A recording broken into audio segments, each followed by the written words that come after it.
Okay, so picture this. You're sitting at your kitchen table right now, maybe watching this video on your phone, and you've got a bowl of corn flakes in front of you. Seems innocent, right? Just some boring beige breakfast that tastes like cardboard's less interesting cousin. Wrong. What you're actually eating is a 120-year-old anti-masturbation weapon designed by a 5'4" sexual psychopath in an all-white suit who believed that flavor was the enemy of God. I'm not making this up. I wish I was making this up. This is the story of Dr. John Harvey Kellogg. Yes, that Kellogg, a man who looked at the human body and thought, you know what this needs? Less joy. Significantly less joy. Ideally, no joy whatsoever. And before you say, oh, come on, this is just some weird internet conspiracy theory. No. This man was real. He had degrees. He performed over 22,000 surgeries. He was personal friends with Thomas Edison, Henry Ford, and several US presidents. He published 50 books. This wasn't some random Victorian weirdo screaming on a street corner. This was a legitimate doctor who convinced the richest, most powerful people in the world to pay him thousands of dollars to, and I cannot stress this enough, shoot yogurt up their butts. So buckle up, because we're about to take a journey into the absolute unhinged madness of the man who accidentally invented your breakfast while actively trying to ruin your sex life. Let's set the scene. It's the late 1800s, Battle Creek, Michigan. Most of Michigan at this point is just trees, lakes, and people who are really into Protestantism.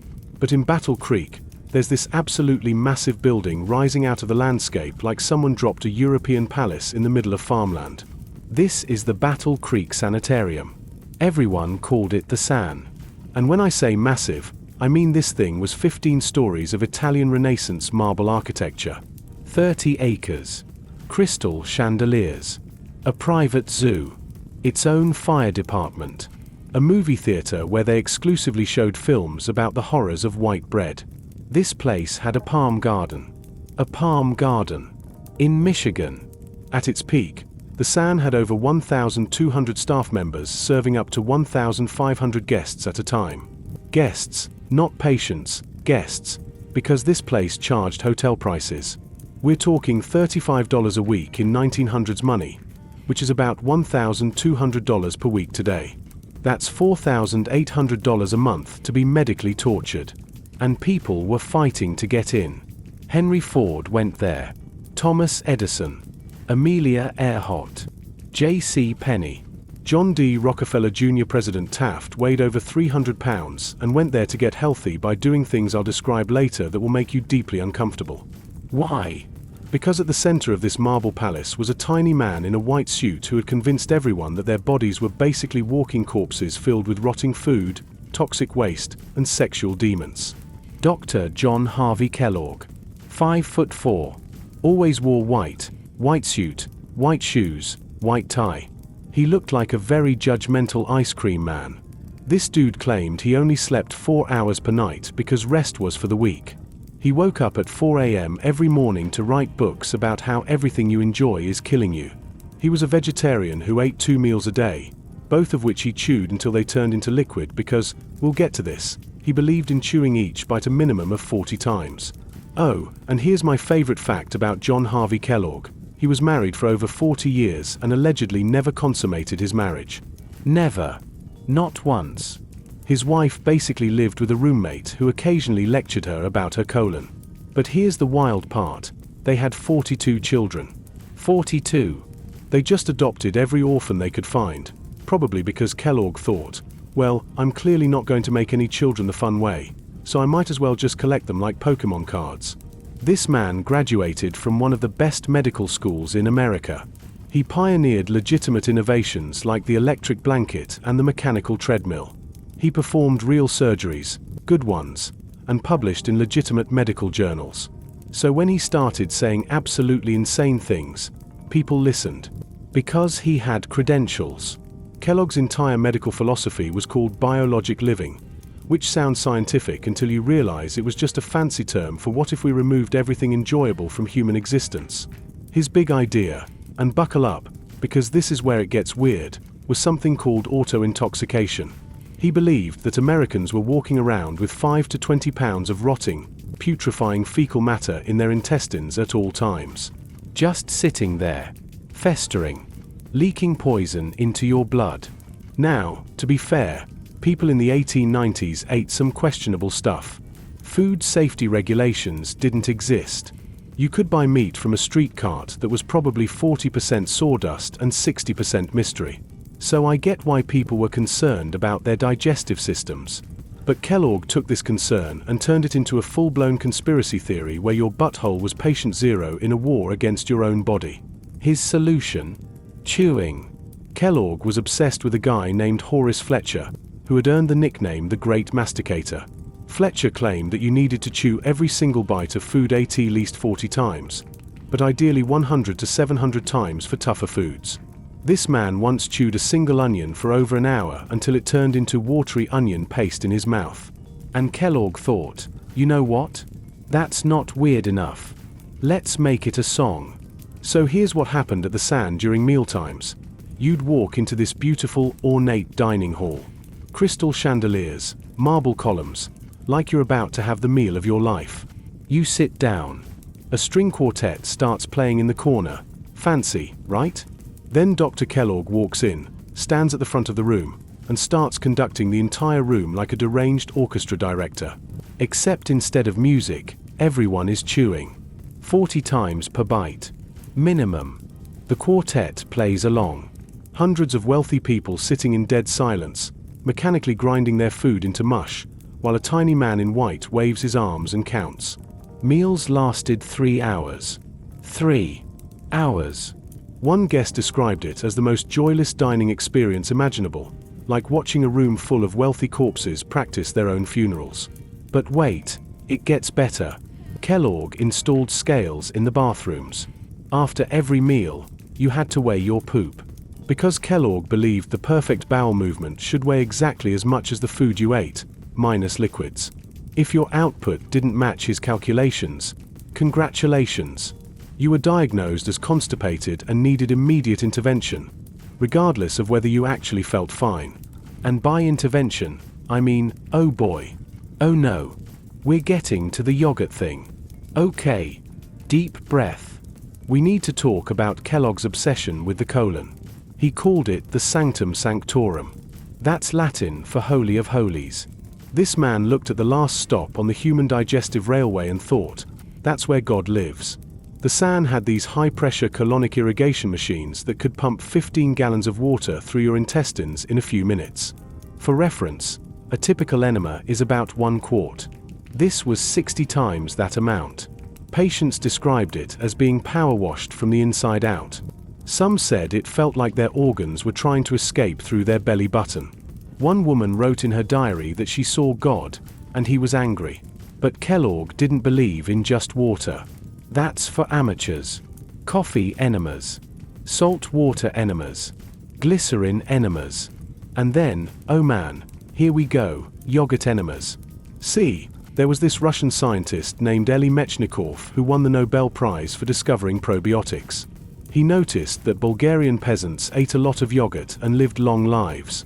Legitimate science. Reasonable observation. Kellogg's takeaway? What if we just skip the mouth and shoot it directly into people's colons? I need you to understand that this was a daily treatment. Patients consumed 1 pint of yogurt per day, half through the mouth, half through the back door. The San had an entire room dedicated to yogurt enema preparation. Staff members described it as smelling like a dairy farm had died and gone to hell.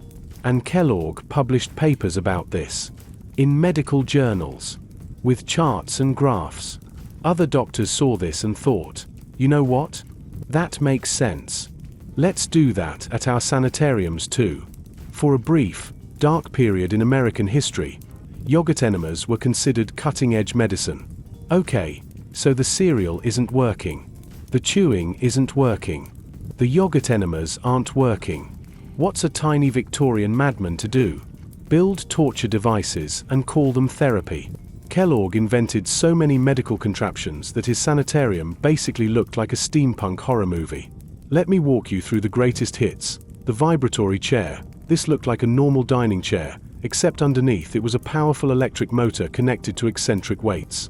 When you turned it on, The chair would shake so violently that it would involuntarily cause the person to defecate. That's not me being crude. That's from Kellogg's own promotional materials. The goal was to literally vibrate the poop out of you. Patients had to grip special handles to avoid being thrown across the room. People reported bruising. One elderly patient allegedly broke a rib from holding on too tight. 10 minutes in this chair was supposedly equivalent to riding a horse for several hours. Which, okay, but have you considered just riding a horse? Like a normal person? The electric horse, speaking of which, Kellogg also invented a mechanical bull designed to simulate therapeutic horseback riding. You'd straddle this leather-covered barrel, and it would buck and pitch while an electric motor simulated the healing jolts of riding. President Calvin Coolidge had one of these installed at the White House and used it 3 times a day. The President of the United States was paying money to be mechanically bucked around the Oval Office. We elected this man. Twice. The light bath cabinet. This was a wooden box that enclosed you from the neck down while bombarding you with high-intensity light bulbs. You'd sit in this sweatbox for up to an hour, losing pounds of water weight, while Kellogg claimed you were sweating out toxins. Several people fainted from heat exhaustion. Kellogg interpreted this as evidence that especially large amounts of toxins were being released. My dude, that's called dehydration. The radium bath, oh yeah, when radioactive materials became trendy, Kellogg briefly offered baths in water that had been energized with radium ore. Thankfully, he stopped before anyone died of radiation poisoning, or at least before anyone died in a way that could be traced directly back to his radioactive bathwater. Okay, we need to talk about why Kellogg was doing all this. Because it wasn't really about digestion. It was never about digestion. Kellogg was at war with masturbation. He wrote multiple books about this. His magnum opus was called Plain Facts for Old and Young, Embracing the Natural History and Hygiene of Organic Life, which is a 644-page manifesto that reads like it was written by someone who had never experienced joy and was personally offended that other people might. In this book, he listed 39 suspicious signs that someone was touching themselves. And these signs included basically everything a human being can do: shifty eyes, being too smart, yes, really, round shoulders, acne, cold hands, being shy, liking to be alone, tobacco use, bad posture, memory loss, and my personal favorite, a peculiar gait. This man would see someone walking funny and think, ah yes, a masturbator. According to Kellogg, masturbation caused tuberculosis, epilepsy, paralysis, heart disease, insanity, and early death. He genuinely believed that each time a man ejaculated, he was draining his body of vital life force equivalent to losing a pint of blood. He wrote that you could identify chronic masturbators by the shadowy darkness around their eyes that marked them as enemies of nature. This man was a doctor. So Kellogg's solution to the masturbation epidemic was to create a diet so bland, so aggressively flavorless, that it would neutralize the human libido entirely. Because he believed that spicy food, meat, sugar, anything that tasted good, angered the blood and caused sexual thoughts. His goal was to create an anaphrodisiac, the opposite of an aphrodisiac. A food so boring that it would make you forget about sex. And that's how Corn Flakes were invented. Around 1894, Kellogg and his brother were experimenting with different grains. One night, they left some boiled wheat dough sitting out. When they came back, it was stale and fermented, probably disgusting. Normal people would throw it away. The Kelloggs ran it through rollers, and it broke into thin flakes. They toasted the flakes, served them to a patient, and received the most damning compliment possible: "It's fine, I guess? Perfect." That's exactly what Kellogg wanted. Not delicious. Not good. Just adequate. Survivable. The food equivalent of a beige wall. The original Corn Flakes were unsweetened, unsalted, and so aggressively bland that they made cardboard look appetizing. Patients at the SAN ate them with watered-down milk to reduce the richness. And Kellogg marketed them explicitly as an anti-masturbation food. His promotional materials said things like bland foods promote pure living and stimulating food leads to stimulating thoughts. This man looked at a corn flake and thought, finally, a way to control America's genitals. Okay, I need to give you a content warning here because we're about to discuss some genuinely disturbing stuff that Kellogg recommended for children. If you need to skip ahead, I get it. For kids who were caught masturbating or showed suspicious signs, Kellogg had some solutions. For boys, he recommended circumcision without anesthetic. He explicitly wrote that the brief pain attending the operation will have a salutary effect upon the mind, especially if it be connected with the idea of punishment. He wanted it to hurt. He wanted them to remember the pain every time they even thought about it. For girls, he recommended applying carbolic acid, a caustic, flesh-burning chemical, directly to the clitoris to create a chemical burn that would make touching painful. He also endorsed clitoridectomy, the surgical removal of the clitoris, as a cure for excessive nervousness. This is genital mutilation. There's no way around it.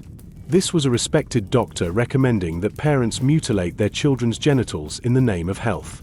And the horrifying part? He wasn't alone. Other doctors were doing this too, publishing papers about it. Parents were actually paying for these procedures. This wasn't ancient history. This was happening in America in the early 1900s. Okay, lighter note.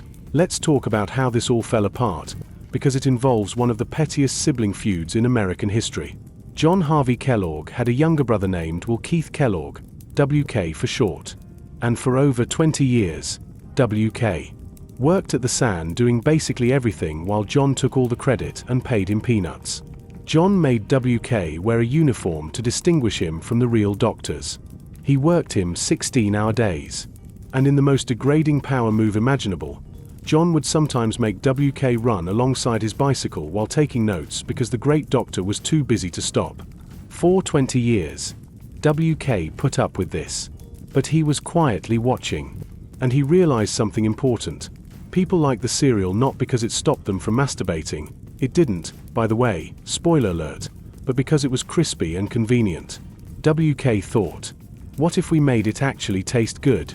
So he suggested adding sugar. John lost his mind. He screamed that sugar was poison that would stir the passions and undo everything we've worked for. He genuinely believed that adding sugar to his anti-masturbation cereal would turn it into pro-masturbation cereal. WK was done. In 1906, he said screw this, probably, left, and started his own company, the Battle Creek Toasted Corn Flake Company. He added sugar, just enough to make the cereal taste like food instead of punishment. And then he launched the most brilliant marketing campaign ever. Wink at your grocer and see what you get. Women could go to the grocery store, wink at the grocer, and get a free sample. It was flirty, accessible, fun, everything John's philosophy opposed. John was horrified. He publicly denounced his own brother for corrupting American families by selling cereal with sugar. The brothers spent the next decade in a legal battle over who could use the name Kellogg on a cereal box. They spent hundreds of thousands of dollars on lawyers while refusing to speak to each other. In 1920, the Michigan Supreme Court ruled in favor of WK became a multimillionaire. The Kellogg Company became a global empire. John's sanitarium went bankrupt during the Great Depression. John died in 1943, still believing that yogurt enemas were humanity's salvation. Here's the thing that makes this story absolutely perfect. The Kellogg Company, the one that still exists today, now sells some of the most sugar-packed cereals in human history. Frosted Flakes, 12 grams of sugar per serving. That's 5 teaspoons in a single bowl.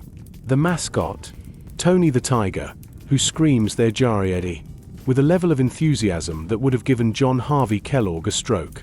Fruit Loops, 12 grams of sugar and colors so artificial they're banned in some countries. Honey Smacks, 20 grams of sugar per serving. The company generates over $14 billion a year selling the exact opposite of everything John Kellogg believed in. John spent his entire life trying to create a bland, joyless breakfast that would suppress sexual desire. His brother took that idea, added sugar, and became one of the richest men in America. Today, Kellogg sponsors extreme sports, makes commercials featuring people having crazy good flavor explosions, and markets cereals to children using cartoon characters and bright colors. John wanted to eliminate pleasure from breakfast. Instead, his name is now on boxes of cereal so sugary that dentists use them as examples of what not to feed your kids. So the next time you pour a bowl of Corn Flakes, or Frosted Flakes, or Fruit Loops, or Pop-Tarts, or any product with that familiar Kellogg's logo, just remember, you're eating the result of one man's failed war on human sexuality, sabotaged by his own brother, and transformed into a billion-dollar industry built on sugar and cartoon tigers. John Harvey Kellogg wanted to save your soul through your colon. Instead, he accidentally created breakfast. And honestly, that's way funnier than anything I could make up. If you enjoyed this deep dive into Victorian medical insanity, make sure to like and subscribe. Drop a comment if you want me to cover more unhinged historical figures, because trust me, Kellogg isn't even in the top 5 weirdest people from this era. And hey, if you learned something today, maybe chew your next meal 40 times in honor of the tiny man in white who tried to make everyone as miserable as he was. Thanks for watching. Now go eat some cereal. John Harvey Kellogg would hate that you're enjoying it.